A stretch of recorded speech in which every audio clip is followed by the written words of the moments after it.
Oi, gente, tudo bem? Imagine a seguinte situação. Uma mulher sai de um clube de salto alto e mini saia, bastante bêbada. Ela erra o caminho de casa, acaba parando num bairro bem sinistro e termina sendo violentada. E a pergunta é: será que ela teve culpa? Será que um pouco de culpa foi dela? Será que ela estava pedindo por isso? E a resposta óbvia e clara é não. Claro que ela não teve culpa, não tem o menor cabimento você culpar a vítima por algo que ela sofreu. Ela não tem a menor culpa. Porém, algumas pessoas, e não são poucas, elas tendem a culpar a vítima. Se não explicitamente falando, né? Muitas tendem a pensar lá no fundo, assim, pô, se ela não tivesse feito isso, se ela não tivesse feito aquilo, se fosse assim, se fosse assim, talvez ela pudesse ter evitado. E esse pensamento, que é completamente equivocado, que muitas pessoas têm, que me fez questionar e foi o motivo de eu estar fazendo esse vídeo. Por muito tempo, eu pensei que, e acredito com muitos de vocês também, eu pensei que a culpa dessa mentalidade errada que as pessoas têm, essa tendência que as pessoas têm a imputar pelo menos uma parcela da culpa na vítima, quando algo assim ocorre, era do machismo.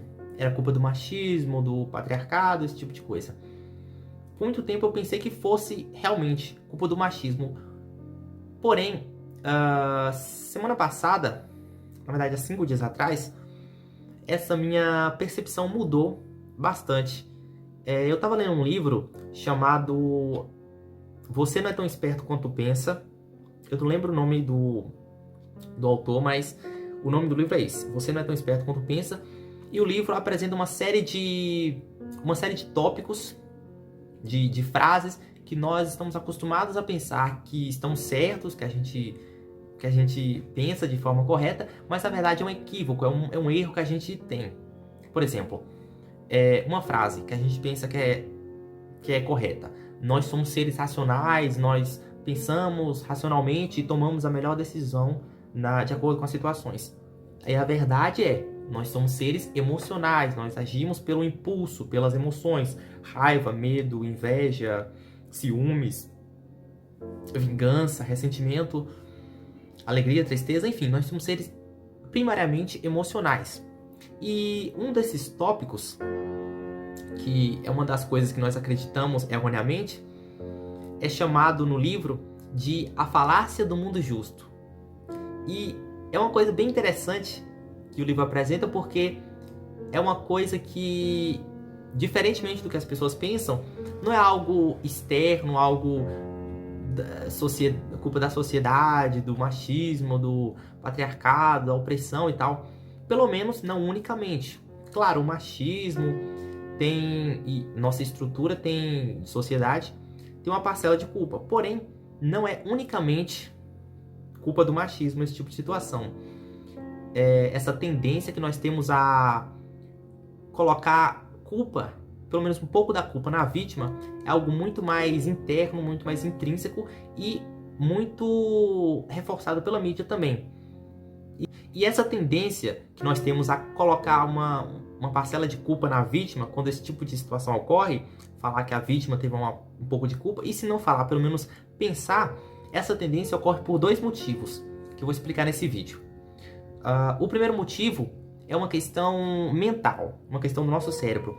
Porque o que acontece é o seguinte: quando alguém sofre alguma coisa que nós pensamos que não vai acontecer com a gente, é normal, já é de praxe, que o nosso cérebro coloque um pouco de culpa na vítima, um pouco de responsabilidade, porque o nosso cérebro pensa o seguinte: se por um acaso nós estivermos passando pela mesma situação que a vítima passou, a única coisa que eu preciso fazer é ser mais inteligente do que a vítima para evitar essa situação. Isso porque quando a gente coloca pelo menos um pouco de culpa na vítima, a gente automaticamente dá também a ela um pouco de controle. Bom, porque se ela teve um pouco de culpa, se ela foi culpada de alguma forma, ela poderia ter evitado se ela quisesse. Isso o nosso cérebro faz como uma espécie de mecanismo de defesa. Porque se a vítima tem um controle, ela poderia ter evitado. Então, se nós estivermos, por um acaso, na mesma situação que ela, nós teremos o controle de contornar, de superar ou até mesmo evitar essa situação. Isso porque uma das coisas que o nosso cérebro menos gosta é perder o controle da situação, é não ter o controle. Inclusive, isso me fez lembrar outra coisa, é por isso que muitos filmes de terror utilizam essa estratégia. Na verdade, a grande maioria dos filmes de terror usam como premissa a falta de controle. Por quê? Pensa comigo. Qual é com quem você normalmente se sente mais seguro, mais confortável ou no controle? As pessoas. Normalmente a família, né? Também os amigos, mas geralmente a família. Pai, filho, esposa, marido, avó, neto, enfim. Família.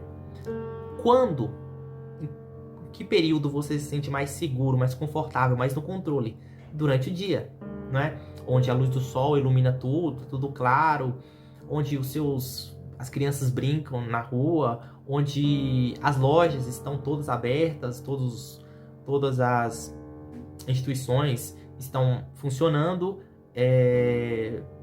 e tudo está iluminado, você vê tudo, os vizinhos estão acordados, enfim, estão em casa, né? E onde você se sente mais seguro? Normalmente na sua casa, é onde é o seu conforto, é onde você geralmente descansa. Por isso que os filmes de terror geralmente usam essa estratégia de acabar com seu controle em uma das, ou pelo menos até mesmo nas 3 situações.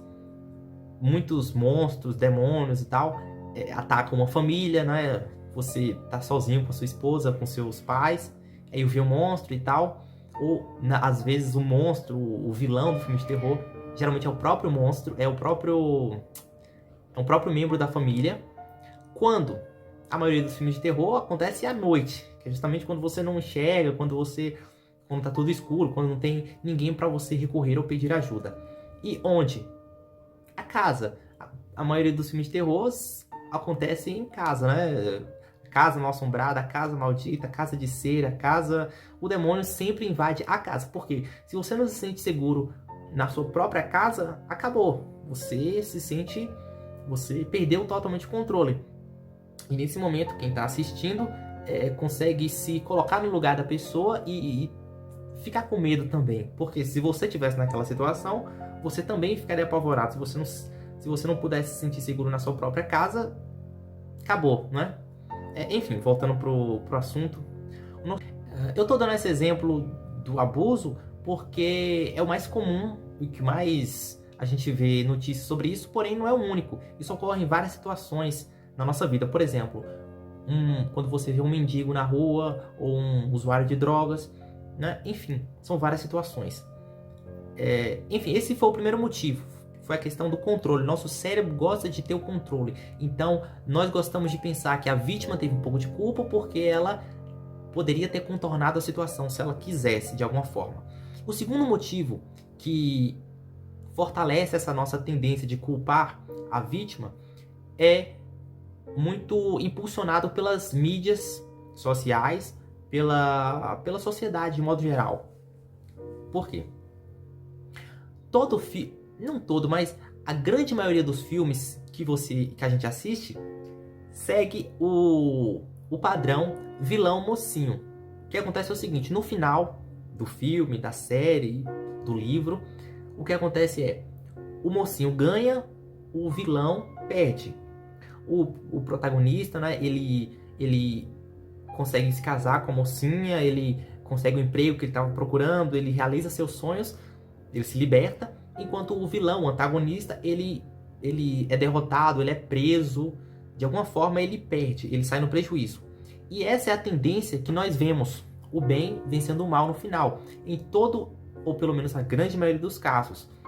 Segue algumas exceções, né? Um coringa da vida, né? Um parasita, mas, de modo geral, o padrão é o mocinho vence e o vilão perde no final. E isso é em praticamente todo o filme. Romance, ação, ficção, séries, livros, qualquer tipo de obra, novela, é sempre esse padrão.